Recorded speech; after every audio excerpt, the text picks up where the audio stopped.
welcome back to my channel. If you're new here, thank you for stopping by. My name is V and welcome to another episode of DigiConvos with V. Please click the red button down below to get notified of when I upload subsequent videos on this channel. Today we'll be talking about mobile apps and the permissions they grant to mobile apps on your smartphone device. If you're watching this video, that means you have a smartphone. If you're watching this video, that means you have an app that allows you to watch this video on your smartphone device. Almost everybody these days has a smartphone. It doesn't matter how expensive the smartphone is or how much feature that smartphone has. Almost everyone has a smartphone. And these smartphones help us achieve a whole lot of things.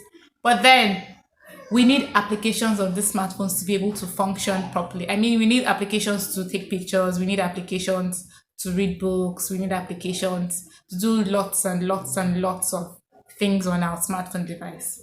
But have we stopped to one day ask ourselves, what kind of applications am I installing on my smartphone? What kind of permissions am I granting to the applications I'm installing on my smartphone? There's an app for almost anything you want to do on the internet. There's an app that helps you do that. And this app will need permissions on the smartphones. Now, you might be asking yourself, why should I be concerned about the permissions I'm granting to applications on my smartphones? You should be concerned because if you're not careful, these applications will eavesdrop on your conversation without your knowledge. They can be spying on you. Yes, they can. So you don't need them to physically install a device to spy on you. They can actually spy on your conversations. They can listen to your conversations. And they can transmit your data to a different location that you have no control about how they use the data that they're collecting from your devices. There are certain instances you have conversation with someone, and at the end of the conversation, you log onto your smartphone, and those ads, you have ads that tailor towards that conversation popping up. And you ask yourself, how did this happen? Is Google spying on you? It might not be Google, it might be an app. First and foremost, 3 things to look out for is always download applications from the appropriate Play Store. There are 2 very popular smartphone operating systems in the world. We have the Android and then we have the Apple. So we have the Android fans and the Apple fans. And you guys, I'm not comparing the two because both operating systems, they have their unique features. But then you can get secure applications from these Play Stores directly. And the good thing about downloading applications directly from this Play Store is that if there are bugs attached to those applications, they will always notify you. If the applications are not secure, they are going to take them down immediately they find out. Secondly, do not download APK files. Yes, I know there are certain applications that you want to run on your devices that are not available on the Play Stores. And because you want functionality or you want to test out an application, you go and look for the APK files to install on your device. But the thing with APK files is you cannot guarantee the security of those APK files because APK files are majorly files that have been tweaked to suit certain devices. So take for instance, you want to download a camera app, you want to download Google Pixel Camera for a Samsung device or for a Nokia device. Now, Google Pixel Camera is built specifically for Google Pixel devices. But because you need the crispness of the camera, you go and download an APK version of that particular camera for your Nokia phones. By doing so, you're putting your device at risk because the APK has been tweaked and the developer definitely has a backdoor to the tweaked version. So you're not certain if the developer can even have access to your devices, or you're not even certain of the security of the site that the application was hosted in. So you have to be careful about downloading APK files on your device. Now, thirdly, there are certain permissions that we always have to look out for when applications are being installed on our devices. Now, these permissions include sensors. Sensor is a permission that is majorly strictly for fitness applications, fitness apps.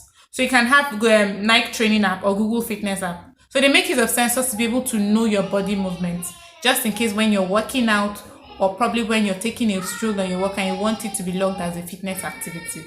But your mobile app does not, your banking app does not need access to your sensor. No, it does not. Yes, it doesn't. Location. There are certain apps that need your location to function effectively. So you probably have Bolt, you have Google Maps, you have Uber, and certain other apps. But not all apps need access to your location to be able to function effectively. I mean, the app can still run without you granting access to your location. It's not compulsory.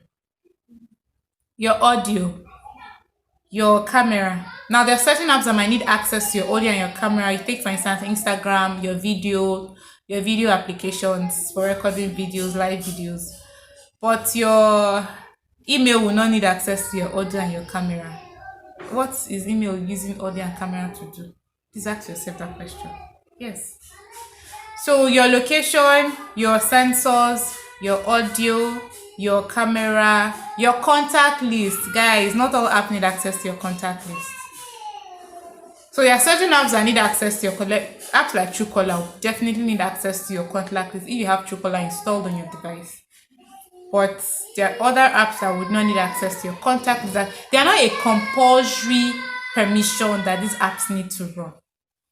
So they are just apps that they are asking you, they need access. Maybe they need access for a feature for a certain time you want to use it, but they don't need it immediately. So you don't need to grant them access to those permissions.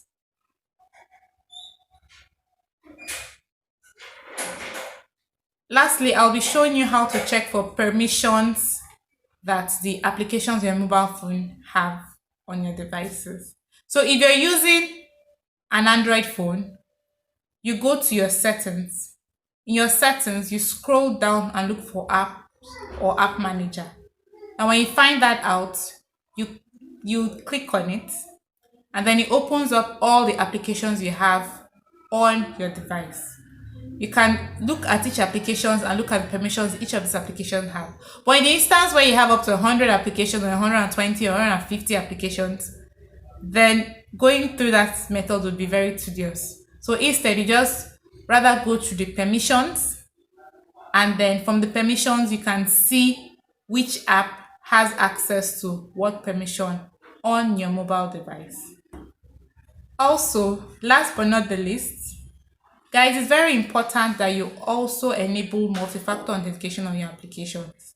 Yes, MFA serves as an additional layer of security on the mobile device, on the mobile applications you have, especially the social media applications that you need to log on to. Having MFA gives you a certain level of an extra layer of security that ensures that people do not have unauthorized access to these applications. I hope with this video, you know the importance of knowing the permissions that applications you're installing on your device need to have, and also checking out for the permissions you've already granted to this application on your device. If you have additional questions, please leave a comment in the comments box below, and I'll be very willing to help you sort that out. Thank you for watching my video. Please click on the red button to get notified when I upload subsequent videos to this channel. Thank you very much, and see you in my next video. Bye.